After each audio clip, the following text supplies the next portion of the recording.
What's up, guys? I'm coming at you today for my first quarterback prospect draft breakdown video. I'm going to have to find a more succinct way to say that in the future. But before we get started, I want to explain how I grade these quarterbacks because even if you're familiar with how I grade NFL quarterbacks in season, you can check out my other videos here. I do it a little differently for college, partially because the college game's not as applicable. So, a 15-yard throw in a college game might be completely uncovered over the middle of the field, and it might not be solid because it might not be something that transfers to the NFL game. Additionally, because these prospects have to translate to the NFL, like there are certain quarterbacks who are going to be sick in college and it's going to work, but it won't work in the NFL because it's a different game. A really good example is a guy like Mac Jones, who put up awesome production stats at Alabama, right? But a lot of the things that he's doing don't translate to the NFL because receivers aren't going to get as open and they're not going to get as open as quickly. The windows won't be as wide. So you have to be able to drive the ball a little bit more. Uh, Tons of examples. Kyler Murray's height never mattered in college. He got one ball batted, right? Like the NFL game is just different, and you have to adjust for that. You have to know what you're looking for. Lucky for me, I don't watch college football. So my entire frame of reference is NFL football. I don't watch, I maybe watch like 5 games a year, only the big ones. And then I scout in, well, basically February and March after the Super Bowl. So all I see is NFL quarterbacking. When I watch college quarterbacking, all I'm comparing it to is NFL quarterbacking and other college quarterbacking. Every year, I'll go back and grade a couple of guys who I know panned out and I know I either liked or didn't like in college, just as a frame of reference. So aside from the typical charting system, which quickly, I grade every throw as either elite. These are deep moon balls, like perfect in stride touchdown passes. Great. These are usually second level plays that have a lot of zip on the ball, really tight windows, etc. Solid. These are like a 10-yard curl to tight coverage. It's a positive play, but it's not super impressive. Routine, these are the easy things, the screens, the slants, the RPOs. Bad, they missed. Interceptable, an average defensive back should have picked that off. An average NFL defensive back, by the way, which is, well, college defensive backs are not as good. I also break down sacks. Some of them are blamed on the quarterback. They took too long. Some of them are blamed on the offensive line. Busted block. Just guy ran right through. Throwaways, I chart those separately. They're not inaccurate. They're not aimed. Positive runs, neutral runs, negative runs. It's pretty self-explanatory. I try to grade runs exactly the same way I would grade a pass of similar yardage or quality. So a 10-yard run, I'm going to grade it like it was a 10-yard accurate pass. Make sense? Pocket movements. Sometimes quarterbacks like Patrick Mahomes will move around in the pocket and it really helps extend a play. Sometimes, like, let's say Deshaun Watson, they run around for no reason just because they don't know what to do. Quarterback fumbles, really simple. When it comes to college quarterbacks, I also grade their traits. So I'll grade their arm power, which is different from their velocity. Arm power is like how far can they throw it. Velocity is how much zip is on that ball. I grade their accuracy and their precision. Those are different things. See the graphic. Accuracy is if you can hit the bullseye. Precision is how closely together all of your dart throws are. Pocket awareness, how apt is a quarterback to taking a sack he shouldn't? Does a quarterback know when to throw the ball away? Understand his athleticism relative to his competition? Mobility, simple. Pre-snap IQ is, do they get into the right play? Are they looking to the right side? Do they know what they're doing before the snap happens? Or is there a lot of confusion? Post-snap IQ, is their processing once the play is started? Are they going through their progressions and figuring things out properly? And finally, playmaking. That Patrick Mahomes factor. Spoiler alert, that Bryce Young factor. That ability to make things happen when the play is broken down and you're living in chaos. Without further ado, I also do accuracy zones. So what is their accuracy like? Deep, middle, and short. This is different. Some quarterbacks, like, for instance, Mac Jones, really accurate deep, really accurate short. Can't throw to the middle of the field. Just loses it. Don't know why. Just what happens. Finally, I'll give you a ceiling comparison a probable comparison, and a ground floor everything goes wrong comparison. Without further ado, let's actually get to the breakdown. Let's just get to the summary of what Anthony Richardson is. It's really simple. He's a freak. He is the perfect body to place a quarterback's mind inside of. He's 6'4", like 240, which means, yes, he's Von Miller's size. He's bigger. He's bigger than Derrick Henry. He's gigantic. He makes Josh Allen look skinny. He's strong, physical. He shrugs dudes off like Big Ben Roethlisberger in the pocket. It's incredible. He's really, really fast. He's got a 4.4 speed, legit 4.4 speed. He could play wide receiver and be an athletic freak at wide receiver. It's DK Metcalf. Similar height, similar body type, similar speed. He's DK Metcalf with a cannon for an arm. Maybe not as strong as Josh Allen's arm, but certainly as strong as Patrick Mahomes' arm and probably as strong as Josh Allen's arm. We're talking the day he sets foot in the NFL, Anthony Richardson has a top 3 arm in the NFL as far as range goes, as far as how far he can throw it and with how much velocity. His velocity is incredible. So, incredible athlete with a cannon for an arm. That's kind of where the positives end. Everything else, the mental aspect, the technique aspect, the consistency aspects, page 1 rewrite. You got to build that house from the ground up. Accuracy isn't that much of an issue. I mean, it is. But relative to the precision, don't even worry about it. It's some of the worst precision I've ever seen in my life. So, one thing, and I'll put clips so that you can see what I'm talking about. One thing about most quarterbacks that have accuracy issues is they'll tend to miss one way. Like Mitch Trubisky always misses high. He just always misses high. Part of his mechanics, he has too upward of a release. He always misses high. There are some quarterbacks like Deshaun Watson. Deshaun Watson will always lead a receiver too much. Just a little too much. Like he has a tendency when he misses to just be outside. And it's similar to a golfer. A lot of golfers, when they drive, they will overdrive. They will hit it with their purse, as they say. They'll hit it too short. They'll slice or they'll hook, right? Anthony Richardson can't decide which one he likes. He's bi-curious when it comes to how he's going to be missing on his throws. So Anthony Richardson misses high a lot,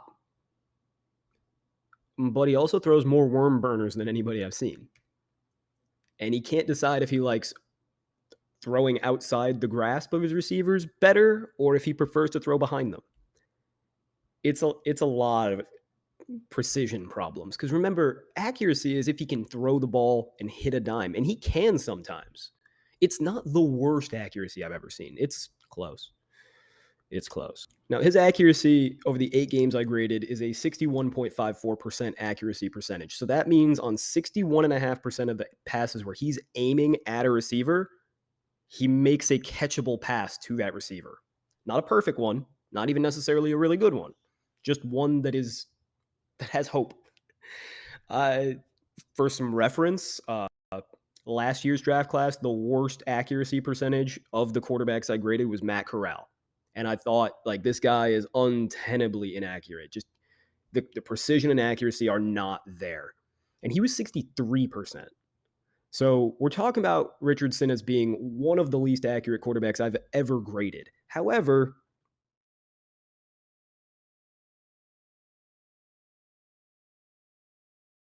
when you watch casually, you get this feeling from Anthony Richardson like, oh, he could break it at any moment. Like if I like to watch these players casually once through, just thinking like imagining I had money on the other team. And I get a feeling of fear when I root for the defenses he's playing against. Like, oh, there's at any moment he could break this thing. Like he could throw a bomb. He could get hot. His pass looks pretty good until you realize that it hasn't gone near his target. So Anthony Richardson is not unsalvageable when it comes to his accuracy, but it's really bad. His precision is much worse. As I said, he can't figure out how he likes to miss. His pocket awareness is tricky because at the college level, he's so big and strong. most of these guys can't tackle him when they get a clean look. So he waits way too long and takes way too many hits, but it's almost certainly on purpose because he knows this guy can't tackle me. He'll hit me, I'll bounce off, and then I'll extend the play out of the pocket, kind of like Big Ben Roethlisberger used to do. I've never seen a quarterback this strong at standing through contact in the pocket at the college level. It is really, truly prime Big Ben level stuff.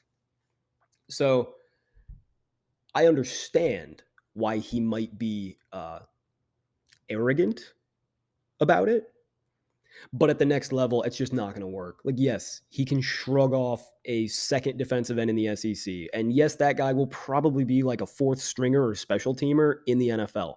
But it's not going to work when you're going against Max Crosby, Myles Garrett, Aiden Hutchinson. I want to see him handle the pocket a little bit more smoothly rather than wait to take the hit, navigate the pocket properly so that you never have to take the hit. But if you do have to take the hit, you're ready and capable of handling it, right? So don't pull that trump card out right away. Save it. Extend your career. Don't fumble. His mobility, yeah, there's nothing to say. The guy is a freak. He's a lot like if Justin Fields had Cam Newton's body. He's as fast as Justin Fields, but he's got Cam Newton's power. It's stupid. He's like Josh Allen, but faster, like much faster. Like I said, he could be an X receiver, like not a scat receiver. He could be DK Metcalf.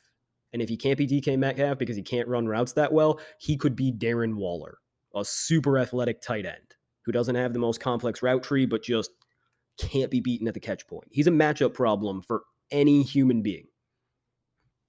They don't make humans like Anthony Richardson. That's why I say freak, and I don't use that word lightly. There are not people like him on this earth. He's special. And then when it comes to his mentals, his pre-snap and post-snap IQ, it's really bad. I can count on one hand the amount of times I saw him come off his first read. He just doesn't do it. His pre-snap IQ is salvageable. It's a C. A C is like bad for a starter, but acceptable. You know, it's about average, including backups. And when you're this athletic, you don't need to be that great pre-snap. You're going to create matchup problems simply by existing. Like the second he lines up in the shotgun, a defense has to play a little bit vanilla because if they leave him alone, he is going to run for 50 yards. It's a similar problem to what Lamar Jackson creates, or even to a lesser extent, Justin Fields. Like, he'll never have to be an incredible pre-snap reader because he's not going to have to identify hot routes and understand where blitzes are coming from and call audibles or checks at the line to make sure that everybody knows what's going on. You don't have to. Nobody's going to be that exotic with him because he's special. His post-snap IQ, though, is so bad. Florida's offensive line really wasn't so bad. He had a lot of movements in the pocket, but a lot of them are either unnecessary or made as a runner. He had a lot of really clean pockets with really clean looks and wide open dudes that he just missed. Either never saw them or saw them and didn't pull the trigger. A lot. His post-snap processing is bad. It's some of the worst I've ever seen, and it's another one of those things where you're building from the ground up, which is why I think that if you're drafting Anthony Richardson, you need to be betting that he is a really smart kid who just hasn't learned this stuff yet. You need to hope that when you get him in the classroom and teach him how to play quarterback, he'll be receptive and a quick learner. Because if he's not an especially quick learner or an especially bright kid, you're screwed. Like if this is just how he learns and he's had enough coaching and enough experience and he's just not getting it, he's gonna be Felipe Franks, who also had good athleticism and a cannon for an arm, and is now a tight end. He will be Logan Thomas, cannon for an arm, great athleticism, huge size, and now a tight end. All right, the quarterback from Buffalo a few years ago. Don't remember his name. Why? Because he moved to tight end and he couldn't hack it there. So it was like Tyree Johnson or something. Tyree Jackson. That's it, Tyree Jackson. Regardless, there's a lot of really big armed, huge dudes who can't figure out how to play quarterback, and Anthony Richardson seems like one of them. He's a physical freak who has a lot of trouble with the mental and technique aspects of the game. A really good situation for him is a bench somewhere where he can, come in packages, catch a screen, take a handoff, run a couple of wildcat plays, and learn how to play football from the ground up for a year or two. I don't want this guy starting until 2025 at the late or earliest. And I'll give him 1 year to show me that he really has made a lot of progress. If not, I'm kicking him to the wide receiver room. Go help our passing game in a different way. Any worries that I have about my evaluation? He's just so insanely gifted physically, and he can run the ball so well that he might break my priority rankings. So like I've been accused a lot of not valuing the quarterback run game as much as some people do. And I don't. I know that I don't. The question is just whether I'm right or wrong. Uh, he's such a good runner that even if I'm more right than wrong, he could be an exception in that he runs so efficiently and so well and is so durable that it is more valuable than good passing, right? He might take that leap and be a whole tier above a Justin Fields or a Lamar Jackson as a runner. Although I doubt it. There's also just a chance that he's a really smart kid, and as soon as he gets some real coaching, he puts things together, and boom, we've got another Josh Allen, which would be scary. One common misconception that I think that people in the general media or like on Twitter have is that he's just a runner. Because I know I've spoken a lot about his ability as a runner, but that's more what I want him to be than what he is. He's like, so Trey Lance, when he was coming out of North Dakota State, could not play football, could not play quarterback, but he could run a lot. Like when I watched Trey Lance for the first time, I'm not even joking. I was watching Jeremy Chin film the year before Trey Lance came out in the draft, and I thought Trey Lance was a fullback. I'm not joking at all. He wore number 5, and he was a big power runner, and I thought he was a fullback. I thought he was their comeback to Mike Allstott. Turns out he threw the ball like 5 times in that game. Not a joke, like 5 times. I'm not exaggerating. So Trey Lance was a runner with great physical skills who people thought they could turn into a quarterback. Anthony Richardson is a quarterback. He's a pass-first kind of guy. He thinks the game the right way. Like I said, he thinks like Big Ben. He thinks I will use my athleticism to extend plays, but I want to throw deep. And that's exactly the mindset I want. It's just that he's bad at it. He doesn't hit the targets that he's aiming at, and he doesn't see the targets he should be aiming at. Again, if you can fix that, he's got the right attitude and physique to be unstoppable. So my floor for him is a 1.2 grade. This is bottom tier backup. Can't trust him to execute the offense. All he really does is run wildcat shit. My ceiling for him is literally perfect. He could be Tom Brady. He could be better than Tom Brady. Obviously, I don't think that'll happen, but there's a slight chance that he's only got like 8 to 10 games of experience starting, and maybe he had bad coaching, and maybe he just figures it all out because he's only like 20, 21 years old. My entry grade for him coming into the NFL is a 2.0. He is a C quarterback. This is about the same grades I have on certain guys like Mac Jones or a Justin Fields, guys who I don't think are NFL starters in the long term. He's one of the best project quarterbacks I've seen since I started grading 5-6 years ago, but I don't think that I wouldn't take him in the first half of the first round. If I was going to draft him in the first round, he'd be late in the first round because I'm a team who has an older quarterback or at least a really good bridge quarterback, and I am trying to groom Anthony Richardson to eventually be decent. There's a lot of talk, and since we're at the end of the video, and if you stuck around this long, you're a good fan. There's a lot of talk about the Lions trading up to 3 with the Cardinals so that they can take Anthony Richardson. I don't love it. I understand that it would be nice because you could sit him behind Goff for a year or two. Goff is a clear bridge starter. He's not good enough that you want to marry him, but you certainly don't mind dating him for a little longer. I don't think that he will be able to run that offense very well. And I know for a fact that they are going to be having a new offensive coordinator within the next year and a half because Ben Johnson's too good to stick around. I think that Anthony Richardson needs some more stability than that. I think he should go to a team with an offensive head coach who can stick with him as long as his tenure lasts. And frankly, I think that the Lions still have holes to fill. Personally, if I was a GM, I would pass on him if the other 4 quarterbacks I have above him were on the board, obviously. But until I felt satisfied that my team didn't really need any more starters. What do you guys think? I mean, you've seen some highlights now, some clips that I thought were important for understanding who he is. I've given you my summary, and I've shown you about all the information I got for you. So let me know what you think. Hit me in the comments. If you want to see my full write-up on him, click the link in the bio to my Patreon. It's free. It's just a place I post stuff. Go check it out. And let me know. Do you think Anthony Richardson's going to be a star quarterback? You think we'll have another Josh Allen?